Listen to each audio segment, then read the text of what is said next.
بالله من الشيطان الرجيم بسم الله الرحمن الرحيم الحمد لله رب العالمين والصلاة والسلام على سيد المرسلين وعلى آله وصحبه أجمعين رب اشرح لي صدري ويسر لي أمري واحلل عقدة من لساني يفقه قولي سبحانك لا علم لنا إلا ما علمتنا إنك أنت العليم الحكيم ولا حول ولا قوة إلا بالله العلي العظيم. Kitab Fathul Mu'in muka surat 97. Baris petok yang ketiga daripada bawah. Petok yang ketiga daripada bawah.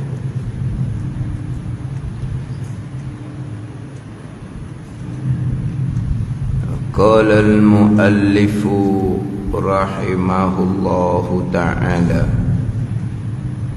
wa nafa'ana bi'ulumihi amin. Wa yunhiya ma alaihi mu'azzamun. Wa yunhiya ma alaihi mu'azzamun min Qur'anin wasmi nabiyyin aw malakin walau mushtarakan ka azizin wa ahmada in qusida bihi mu'azzamun. Dan agar melepaskan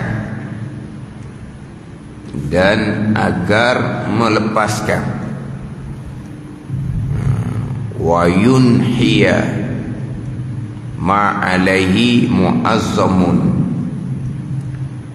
diataf pada kata an yuqaddima yasarahu. Wa yunhiya ay wa yundabu li dakhilil khala'i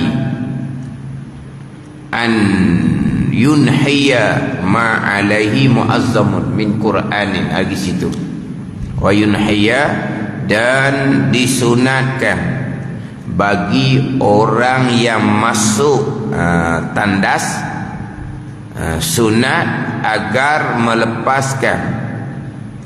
Wa yunhiya ni menjauh, mana melepaskan sesuatu yang ada suratan agungnya.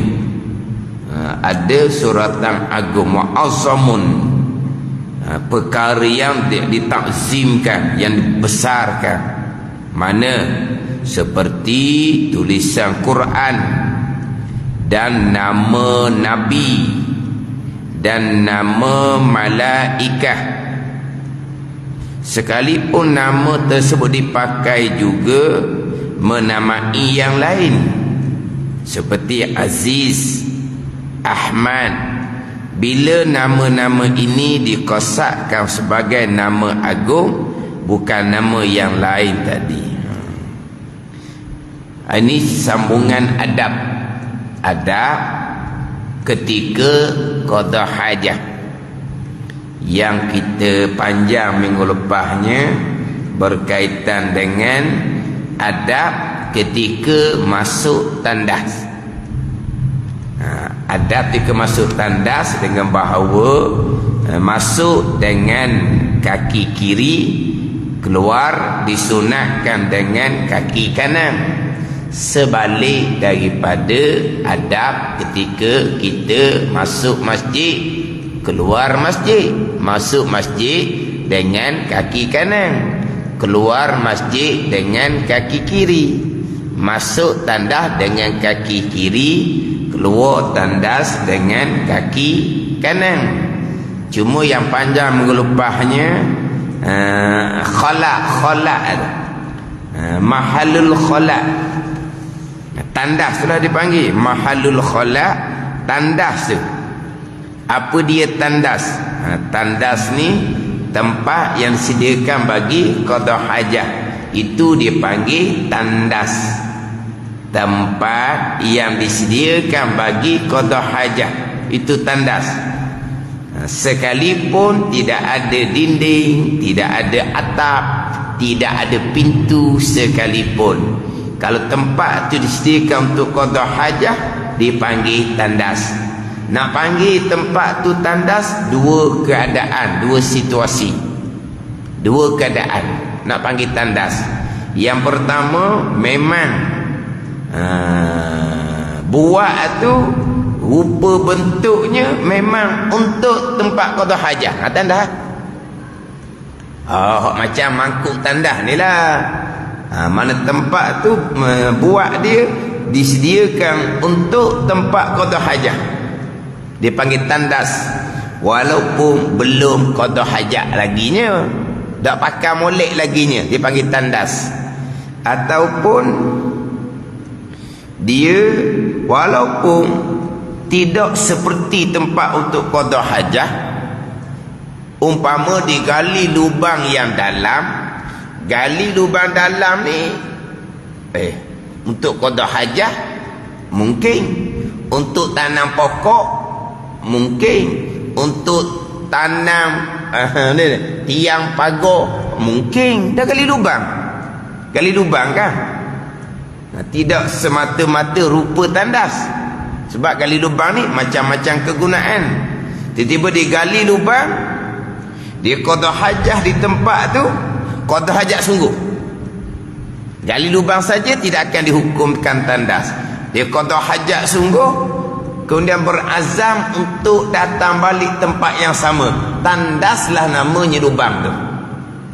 Itu je. Yang pertama nak panggil tandas, dia panggil mahallul khala. Nak panggil tandas, yang pertama memang binaan dia memang untuk qada hajah, tandas walaupun belum qada hajah. Yang keduanya, dia qada hajah sungguh, kemudian dia berazam untuk datang kembali tempat yang sama. Tadilah gali lubang dalam tu, dia pun qada hajah, dia pun kambuh sedikit, dalam banyak lagi ni, dia akan datang tempat yang sama kemudian. Maka di situ dipanggil tandas. Apa dia dipanggil tandas? Sampai masa qada hajah, buang air kecil dia menghadap kiblat, buang air besar dia membelakangkan kiblat. Tidak lagi diharamkan, walaupun tidak ada hadangan pun di hadapan dia dengan kiblat. Sebab nanti kebanyakan adab yang sunat, nanti dia ke muka surat 98, petok yang kedua daripada atas tu, itu adab yang wajib. Adab yang wajib ketika qada hajah, jangan menghadap kiblat ketika buang air kecil, jangan membelakangkan kiblat ketika buang air besar. Ini adab yang wajib. Jangan di sini di tempat yang bukan disediakan untuk qada hajah, bukan tandas. Dia qada hajah di pantai contohnya. Dia qada hajah di pantai. Orang zaman dulu dia gali lubang, dia selimut dengan kain pelekat, penyu bertelur dipanggil. Ada ni nampak dia ngokor dalam kain pelekat dia kosek tu, dipanggil penyu sedang bertelur. Ni cerita zaman dululah. Sebab dia kalau qada hajah atas berih sikit, kena atas berih, atas sikit tu lah, atas sikit, atas berih dia panggil, atas sikit tu bahaya. Terkadang ada sengat-sengat ke apa ke binatang yang bahaya lah kita kata. Kalau naik atas berih tu kan, atas berih ni patah, ni pasir, naik atas tu kita panggil atas berih. Kita panggil apa? Tahu atas berih? Tahu berih? Tak tahu berih? Kapung berih ada kan? Kapung berih ada. Tahu tak berih mana apa? Naik atas sikit. Sebab tu orang zaman dulu dia berjalan kaki. Dia jalan kaki, dia tak jalan atas darat, dia jalan atas pasir patah. Kalau kita kira jalan atas pasir patah ni penat sebab dia jalan atas pasir. Ia lebih tak penat kalau nak jalan atas berih tu belah atas sikit. Jalan atas tu dak pasir, jalan tak penat. Tapi kalau jalan atas tu sebab bahaya kalau ada binatang dah apa. Kalau jalan atas pasir patah ni selamat. Ni cerita sama dululah. Orang jalan kaki sama dulu kan. Keluar pagi petang sapa, lepas tu esok tidur pula sambung perjalanan. Tapi kenapa dia jalan atas pasir? Jalan atas pasir penat. Jalan atas darat sikit tu dia tak pasir tapi bahaya sebab dia semok-semok. Atas pasir dia selamat sebab dia tempat lapang. Ada ni. Jadi orang qada hajah biasanya atas pasir. Sebab selamat. Kalau qada hajat atas sana tu dia semok bahaya. Ada orang bandar patah ada kan? Ke patah batu buruk tak ada orang pernah berak zaman dulu? Patah batu buruk bukan zaman sekarang, zaman dulu ada tak orang berak di patah batu buruk? Kalau patah lain memanglah kan?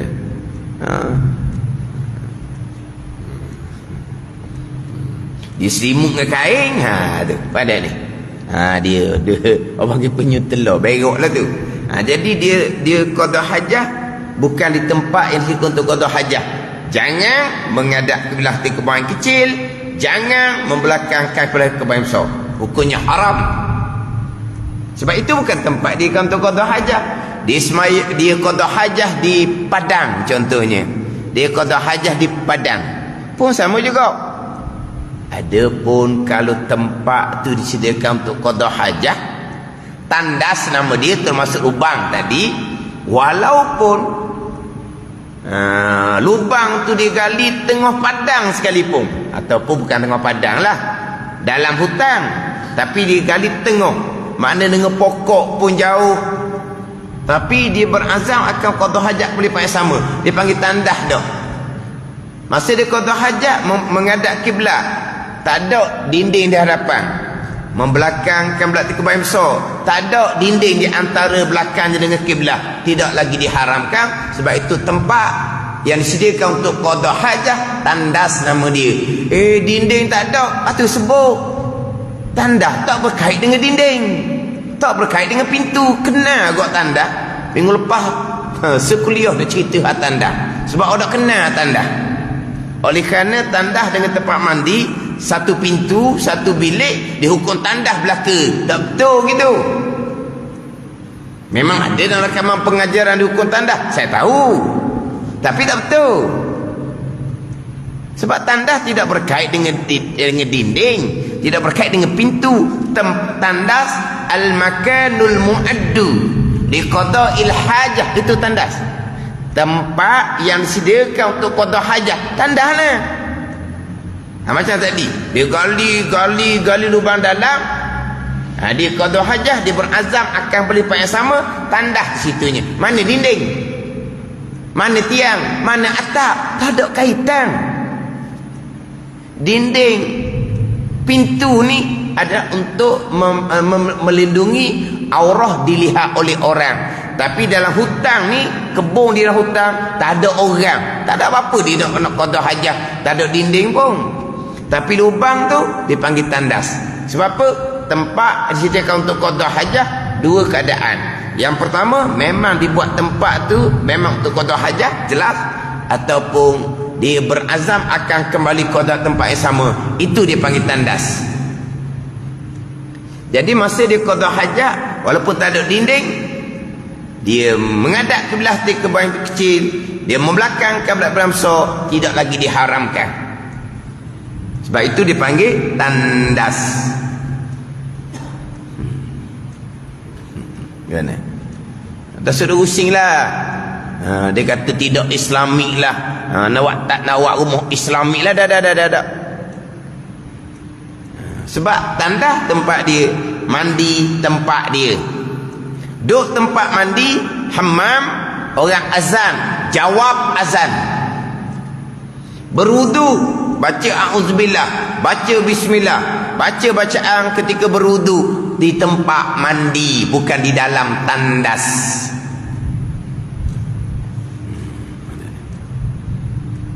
Jadi umpama lubang tadi itu memang tak ada dinding. Memang tak ada dinding. Tapi dihukumkan tandas. Sebab akan kembali balik qada di tempat yang sama. Sebab itulah dia kalau memang tandas, contoh tandas betul benar itulah. Yelah, orang buat rumah ni dia tak kira mana kiblat. Bangunan rumah pun tak kira kiblat. Sebab bangunan rumah ni dikira kepada luk tanah dah. Oh, tak kira kiblat buat rumah ni. Kalau satu-satu bangunan tiba-tiba tidak ikut luk tanah, maknanya sengit dia ikut luk tanah, orang akan ingat kesurau pada rumah kita. Orang pun berhenti nutupan semayang ingat kesurau. Sebab bangunan yang tidak ikut luk tanah surau. Faham tak ni? Bangunan yang tak ikut luk tanah, masjid dengan surau lah sebab dia ikut kiblat. Kalau bangunan rumah dia tak ikut kiblat, dia ikut luk tanah. Yelah, kalau tak ikut luk tanah jadi sempit lah, rugi kawasan. Tak comel satu dah. Akhirnya kiblat lari ke kanan, lari ke kiri. Kalau kiblat tu lari ke kanan kiri banyak tak apa. Hak bahayanya kalau kiblat ke kanan sikit je, ke kiri sikit je. Hak ni bahaya. Maknanya masjid buat rumah tu kalau dibuat ikut kiblat pun tak nampak mana. Tak ikut luk tanah sebab dia sikit je.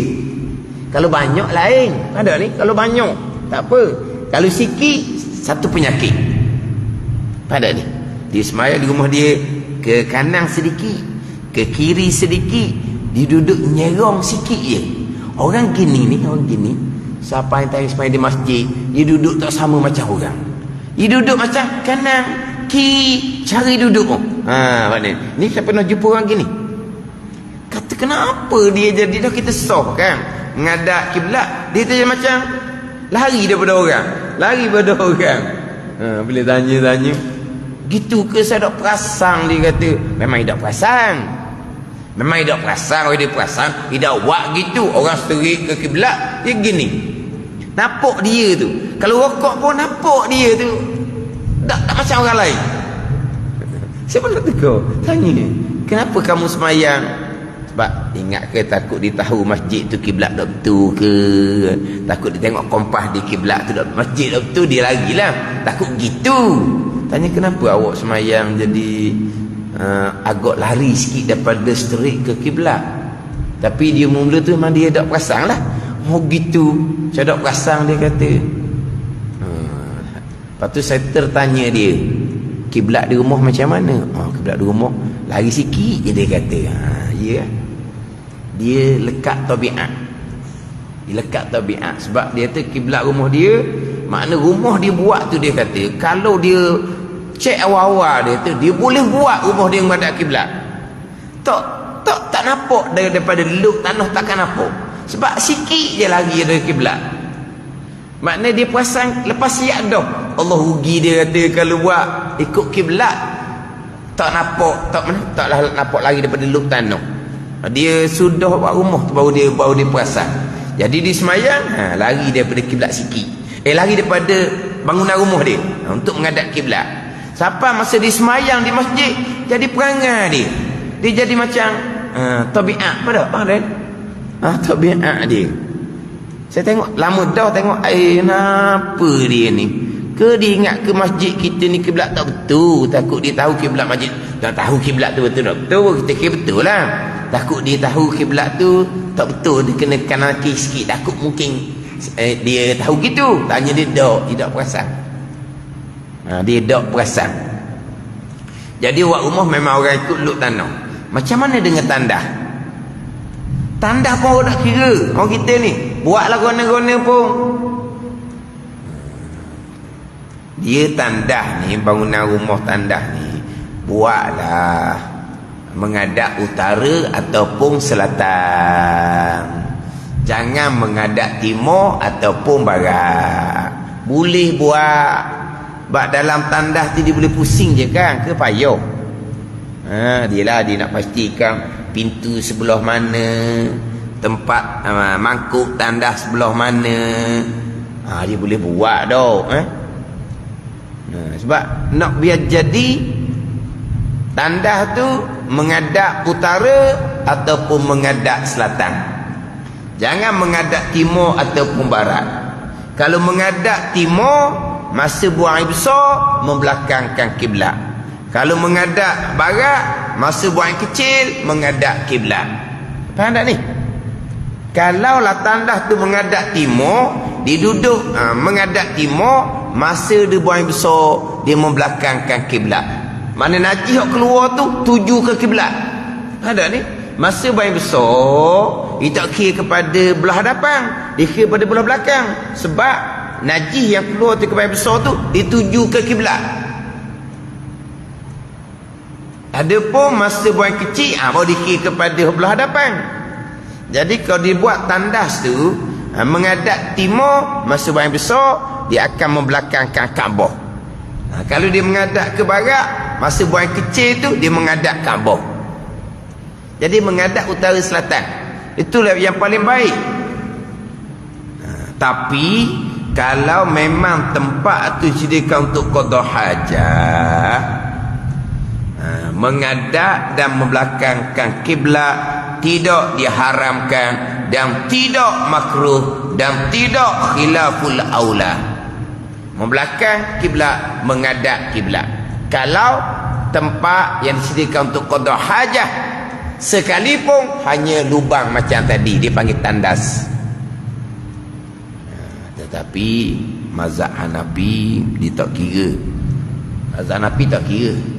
Menghadap kiblat ketika buang kecil, membelakangkan kiblat ketika buang besar, haram semata-mata, walaupun di tempat yang disediakan untuk qada hajat, walaupun ada dinding antara orang qada hajat dengan kiblat.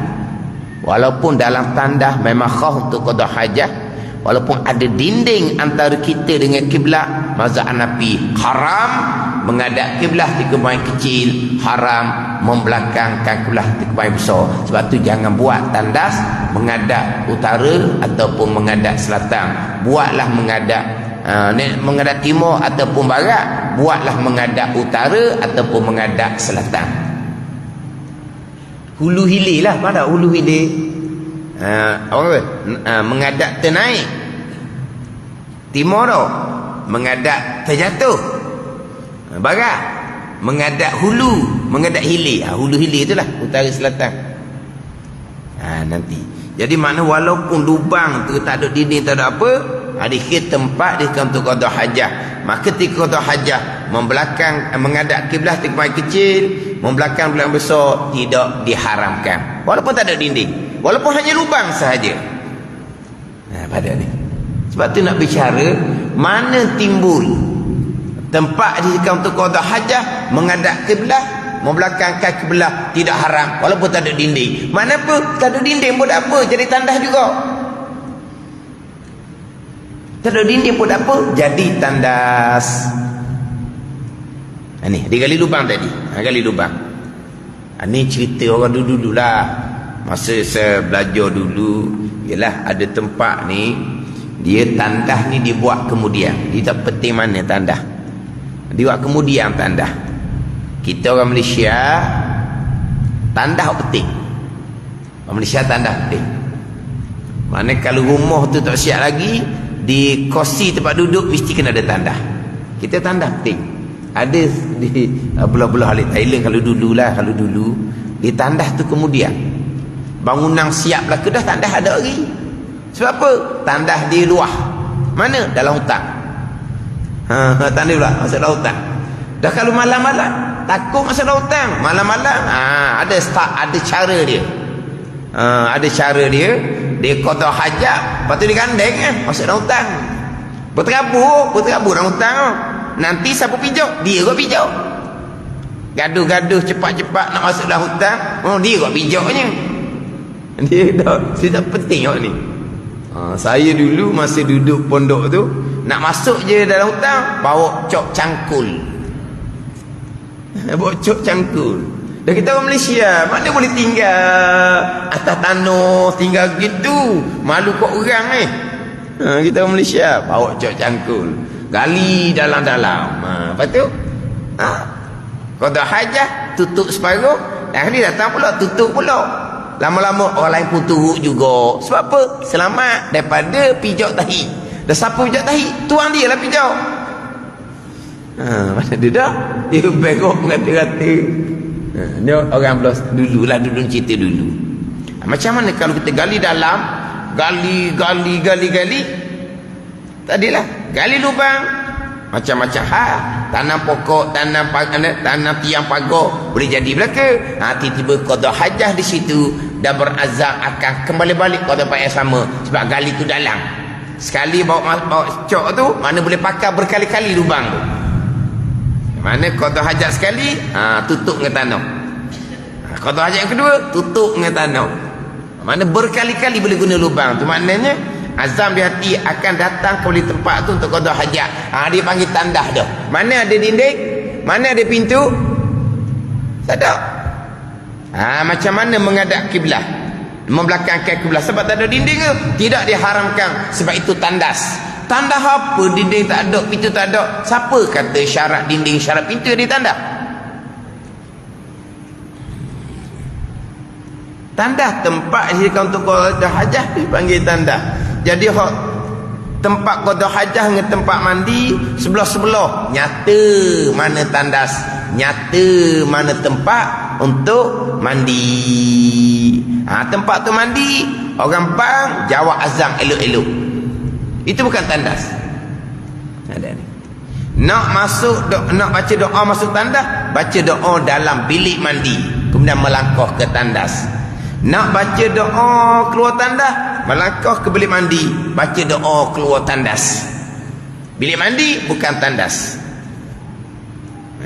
Faham tak ni? Tak ada kaitan dengan dinding, tak ada kaitan dengan pintu.